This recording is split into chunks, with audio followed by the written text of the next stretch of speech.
Good morning, everyone. Pete Pardo here from Sea of Tranquility. Welcome to another edition of Classic Album War. Took a couple days off as I was away in Boston, Massachusetts on a quick business trip. I'm here bright and early on Wednesday morning trying to get caught up, right? So we got a Classic Album War that we held the poll that's going on right now on the Facebook page. So I want to get caught up here a little bit. We got two classics from 1970. U.S. bluesy hard rock, okay? One from a brand new band, somewhat of a supergroup. The other, I believe it was fourth studio album from a rising blues and rock guitar player and his new band, okay? New band and... We'll get to that in a second. The first one we're going to talk about, and these were released a couple months apart in late 1970. We got the debut self-titled release from Cactus. Of course, you know, you got Carmine Appice and Tim Bogert, fresh out of the Vanilla Fudge. You got Rusty Day and Jim McCarty. Now, Jim McCarty, of course, came from the Detroit Wheels, okay? And hold on, let me tell you exactly where. We'll get a little bit of history here. What do we got going on? Rusty Day, the singer, was from the Amboy Dukes. Jim McCarty played with Mitch Ryder's Detroit Wheels and the Buddy Miles Express. Okay, so I think we could fairly say this was somewhat of a supergroup, right? The other album that we're talking about is Johnny Winter and, okay? So again, this is the fourth studio album from Texas blues guitar great Johnny Winter with his brand new band that included Rick Derringer on vocals and co-lead guitar, all right, Randy Hobbs on vocals and bass, and Randy Z on drums. And this band, you know, did very well with this album. They would go on to release a kick-ass live album.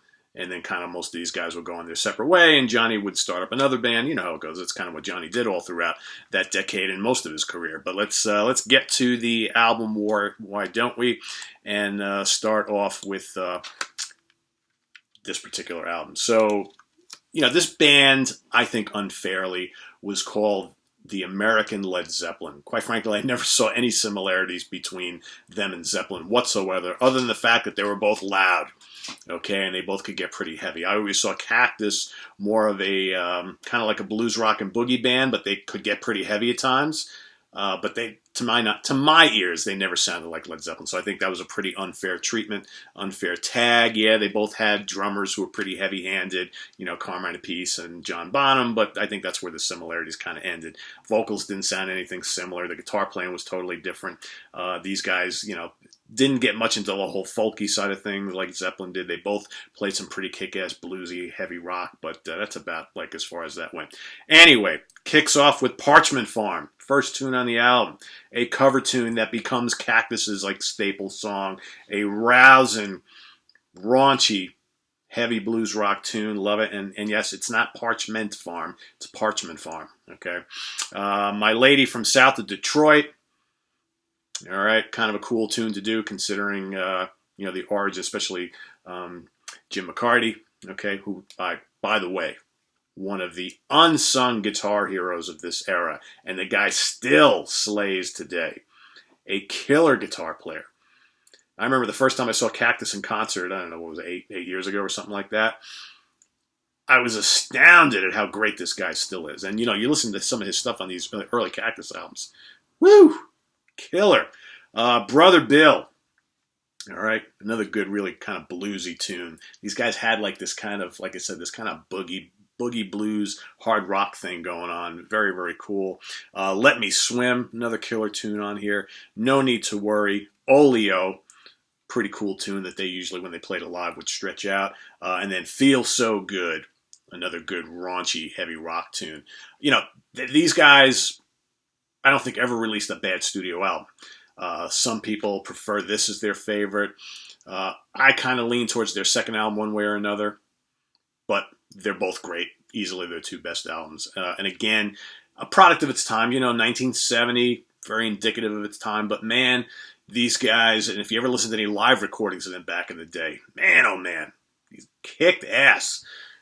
Great band. Great band. And then Johnny Winter and, right? So 11 tunes on this album.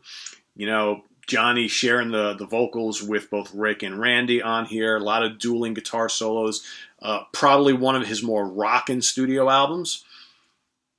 But as a lot of people have kind of talked about over the years, a lot of kind of Southern rock stuff going on here for 1970. So, obviously, Johnny from Texas, I'm sure he had heard the Allman Brothers quite a bit at the time, and this predates Lynyrd Skynyrd by a few, or Lynyrd Skynyrd's first official release.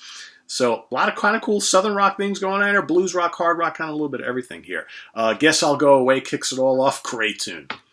One of Johnny's most rockin' and heaviest tracks, I think. I love that. Ain't That a Kindness? No Time to Live, another really cool tune. Of course, you got an early version here of Rock and Roll Hoochie Coo, which both Johnny and Rick would use to death, in the ensuing years. Am I Here? Look Up. Prodigal Son. That's a good one. On the Limb. Let the Music Play. That's a kind of cool, kind of atmospheric rocker, right? Nothing Left. And then finishing it all off with Funky Music, which is one of my favorite tunes from this version of Johnny's, this lineup, I should say. Very, very cool tune. Like I said, a great album that's taken even further on the live album that they released. So what do I think when kind of putting them two side by side? This is a really tough choice because I really dig both albums a lot.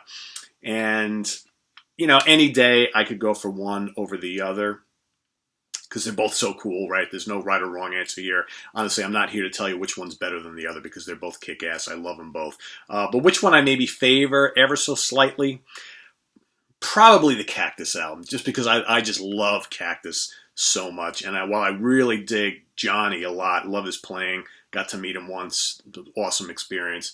Some of his discography a little spotty, all right? But he's got some killer albums. This is one of them. But for me, I just think that I've always preferred the music of Cactus a little more, and that this is a pretty special debut. So for me, it's just going to squeak by ever so slightly.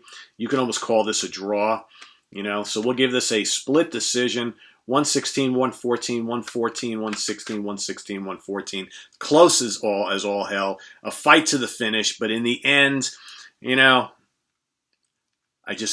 my life, I've listened to this more. I've probably loved this just a little bit more. So, but again, it really doesn't matter. This is just an excuse to look at two really cool albums. All right. They were released right around the same time. Two kind of really excellent blues rock albums. And if there's anybody watching the show who hasn't heard either or one or the other, now's a perfect time to go out and do so. And if you own both of these albums, maybe you haven't listened to them in a long time, get to it, put them on, and enjoy the greatness that is American blues rock, hard rock, southern rock, whatever you want to call it, boogie, they did it all. Both of these bands, killer. So go out and enjoy them both. That's the ultimate goal of this show, is to kind of bring attention to some great albums, either from more recent times or yesteryear. Put them against each other, talk about both of them, and we can all discuss in the comments which one we like better and why. But in the end, there's no right or wrong answer, right? It's just the fact that we're talking about them. That's the goal, right? This is on the web at www.seatranquility.org. We're on Facebook, we're on Twitter. Of course, we're here on the mighty YouTube every damn day, pretty much. So stay tuned. Got another classic album war coming up because we're trying to play catch-up from being out for a couple days. So that's coming up momentarily. Do not miss it. Stay tuned. We'll see you then. Bye-bye.